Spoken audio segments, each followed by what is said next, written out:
नमस्कार साथियों, मैं आज सुबह से देख रहा था कुछ अंधभक्त बीजेपी के और लोकदल के बारी बारी ये प्रचार कर रहे हैं कि मैंने सर छोटू राम को गद्दार कहा और इस तरह की बात मेरे द्वारा कहेगी। मैं बड़ा स्पष्ट आप लोगों के साथ एक चीज़ करना चाहूँगा, वो वीडियो आपके सामने भी है। जब शहीदी दिवस कल बना रहे थे तो उस समय बड़े साफ शब्दों में मैंने कहा था कि आज भी हिंदुस्तान के रिकॉर्ड में शहीद आज़म भगत सिंह, शहीद आज़म सुखदेव, शहीद आज़म राजगुरु, जो हमारे 3 योद्धा थे जिनने देश की आज़ादी की एक ऐसी चिंगारी को लो देने का काम किया था, जिसने एक ऐसा परिवर्तन देश में लाया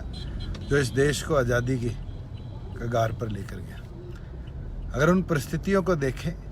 तो मैंने उन लोगों के लिए बात कही थी जिन लोगों ने शहीद आज़म भगत सिंह के खिलाफ, राजगुरु के और सुखदेव के खिलाफ कोर्ट में गवाही दी थी। वो लोग थे जिनको उपाधियां मिली दिल्ली के अंदर, उत्तर प्रदेश के अंदर, बड़े बड़े ज़मीनों के इलाके मिले और आज के दिन में भी रेवेन्यू रिकॉर्ड में आप देख सकते हैं कि उन लोगों को किस तरीके से गवर्नमेंट ऑफ इंडिया के दस्तावेज बताते हैं कि सम्मान अंग्रेजी हुकूमत ने देने का काम किया। मैं आपको एक चीज़ साझा करना चाहूँगा कि जो लोग आज फेसबुक, ट्विटर पर ये अलग अलग चीज़ों का दुष्प्रचार कर रहे हैं, उन लोगों को याद दिलाना चाहूँगा कि डॉक्टर अजय सिंह चौटाला जी ने पाकिस्तान में जाकर सर छोटू राम की पुरानी जो यादें थी उनको लाकर गढ़ी सांपला के अंदर स्थापित करने का काम किया था। मैंने स्वयं गढ़ी सांपला में 2 साल से जो लंबित सर छोटू राम का स्टैचू था, जिसका उद्घाटन नहीं भारत सरकार होने दे रही थी, सरकार को मजबूर कर उसका उद्घाटन कराने का कार्य किया था। मैं तो इतना बोल सकता हूँ कि आज हमें इतिहास से समझना पड़ेगा कि अंग्रेजी हुकूमत ने बहुत से ऐसे लोग थे जो आज़ादी के बाद अपने नाम के आगे सर लगाकर घूमते थे। उन लोगों को अंग्रेजी हुकूमत के कहे हुए फैसलों के अंदर गवाही देकर जो हमारे वीर योद्धाओं थे उनको जेलों की सलाखों में बंद करवाने, उनको फांसी की सज़ा दिलाने में मदद करी थी। और मैं तो सभी युवा साथियों से कहूँगा कि आज सबसे पहले जो लोग मेरे को ये बात कह रहे हैं उनसे ये पूछने का काम करो कि अगर वो शहीद आज़म भगत सिंह को पूजने का काम करते हैं, वो मानते हैं कि 3 योद्धाओं ने 23 साल की उम्र के अंदर इस देश के लिए अपनी जवानी कुर्बान करने का काम किया था, आज